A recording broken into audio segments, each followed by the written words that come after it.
Il y a aussi les énergies hydroélectriques, il y a les énergies biothermiques, et il y a aussi les énergies solaires, les énergies aussi produites par les biomasses. Donc, dans les biomasses, on trouve les biogaz aussi. Et à partir des biomasses, on peut fabriquer les briquettes écologiques. Parce que jusque-là, en RDC, depuis l'existence du pays, nous utilisons les énergies mixtes, c'est-à-dire l'ancienne production énergétique qui est même traditionnelle, l'utilisation des bois et aussi les hydroélectriques. Jusque-là, les énergies éoliennes ne sont pas encore utilisées ici. Les géothermiques plutôt. La RDC a une capacité aussi d'avoir des énergies nucléaires. Mais aussi, nous avons des ressources minérales comme les lithium. Les lithium, oui, peuvent produire plusieurs autres catégories d'énergie. Parlons du pétrole. Je rappelle que, chers amis, et particulièrement Josué qui a posé la question, c'est à signer des conventions, il a ratifié des traités de non-prolifération. Nous sommes partant des accords des Nations Unies de non-prolifération. L'exploitation du pétrole, c'est une contradiction de tout ce que la RDC a signé pour la non-prolifération. Ça, c'est une précision importante. Et Faustin, dans son exposé, dans sa présentation, il a dit que même l'exploitation du pétrole est à l'origine aussi des fabrications de plastique. Et il a eu l'audace, il a eu l'état de présenter toutes les conséquences liées au plastique dans la vie de l'homme.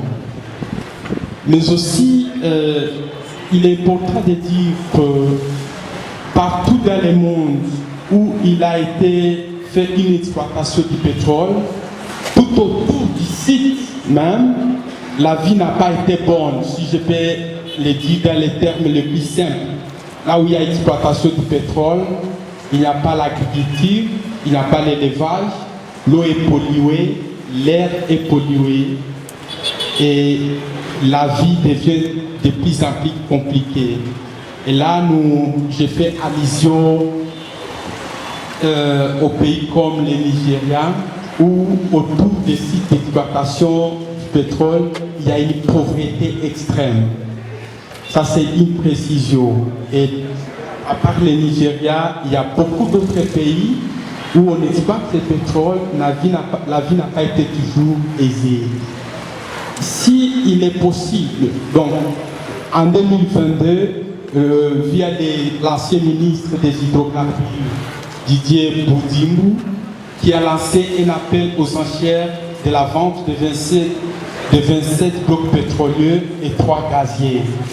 Je dis juridiquement, il y a eu des controverses.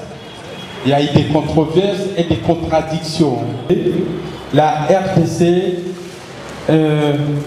en 2022, c'était la COP 27. En 2021, c'était la COP 26 à Glasgow. C'était la première sortie médiatique de la RDC dans les chaînes ou encore dans les salons internationaux sur les changements climatiques.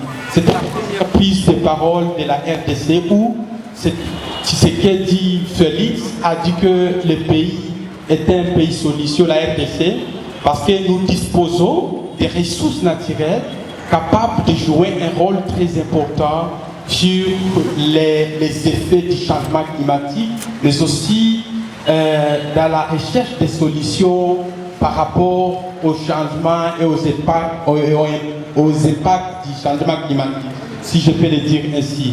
Cela est aussi en contradiction. cela met en contradiction cette initiative du ministre Didier Bidimbu. Parce qu'au même moment, nous parlons de la RDC comme pays solution, au même moment, il y a l'appel à la vente aux enchères. C'est une réalité pour dire clairement l'exploitation du pétrole aujourd'hui pour la RDC n'est pas encore une opportunité parce que nous ne disposons pas encore d'une bonne réglementation, une bonne législation qui protège les communautés locales, qui protège les exploitants, qui protège la mise en valeur même de ces ressources. Et une question simple aussi, si on parle de l'exploitation du pétrole, est-ce que la RDC dispose encore des infrastructures énergétiques capables de raffiner par exemple les prix et les pétroles originaux? Ce n'est pas encore à notre niveau. Donc, c'est un discours politique de dire que l'exploitation du pétrole, c'est une opportunité. Mais plutôt, comme je parle des énergies renouvelables, et je vais le dire comme un écologiste, nous disposons des ressources capables de nous produire de l'énergie. Par exemple, nous sommes à une très bonne position par rapport aux énergies hydrauliques. À l'exemple de la centrale hydraulique qui a été construite par la Fondation Virunga.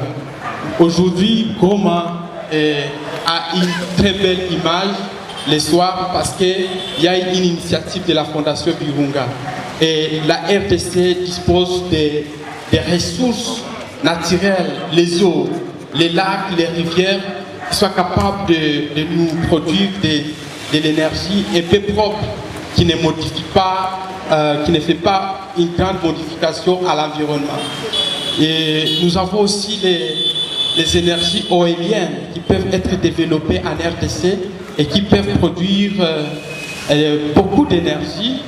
Et là, la RDC prendra un bon élan. Nous avons aussi les hydrogènes. Nous avons aussi les hydrogènes. C'est les types d'énergie aussi fabriqués à base de l'eau. C'est une petite parenthèse. Nous avons été à Berlin dans les mois de mars et avril de cette année pour participer à un dialogue international sur l'énergie. Et je vous dis que la RDC a été au débat au niveau de l'Afrique centrale et au niveau continental aussi. Une parenthèse, officiellement, la RDC était absente dans ces débats, officiellement. Ça, c'est une réalité. D'où l'opportunité qu'il y a là-bas, c'est nous jeunes, vous jeunes, de prendre beaucoup de cours. On a fait une petite observation que avant la guerre, il y a eu, juste après, pendant cette période de la guerre, il y a une forte détérioration de l'environnement.